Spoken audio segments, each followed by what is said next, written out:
एकेकाळी टिकटॉक गाजवणारा सूरज चव्हाण म्हणजेच गुलीगीत यांनी महाराष्ट्राला वेड लावलं।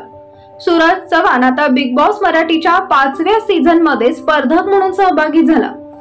बारामतीच्या छोट्याशा खेडेगावातून आलेल्या सूरजकडून सर्वांना खूप अपेक्षा आहेत। एकेकाळी हलाखीचं आयुष्य पाहिलेला सूरज आज चांगल्या आर्थिक परिस्थितीत आहे, पण त्यांचे चांगले दिवस पाहण्यासाठी त्यांचे आई वडील त्याच्याकडे नाहीत। सूरज लहान असतानाच त्याचे आई वडील जग सोडून गेले। सूरजची कहाणी अत्यंत हृदयद्रावक आहे। बिग बॉसच्या घरात पहिल्याच दिवशी सूरज सगळ्या स्पर्धकांची मिळून मिसळून वागताना दिसला। थोडा घाबरलेला सूरज निर्णय घेण्यात कमी पडला। गप्पा मारताना त्यानं त्याच्या आई वडिलांच्या निधनाचा प्रसंग सांगितला। सूरजचे आई वडील तो लहान असताना जग सोडून गेले। त्याच्या वडिलांना कॅन्सर झाला होता, तर आईला वडिलांच्या निधनानं शॉक बसला आणि ती वेडी झाली।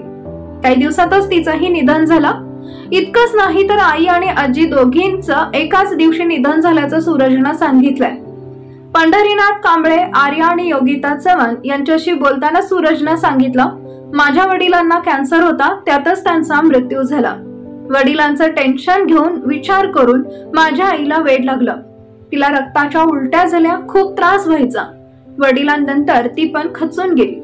जेव्हा तिकडे सासूचा जीव गेला आणि इकडं सुनेचा जीव गेला। माझी आजी गेली आणि इकडं आई पण गेली।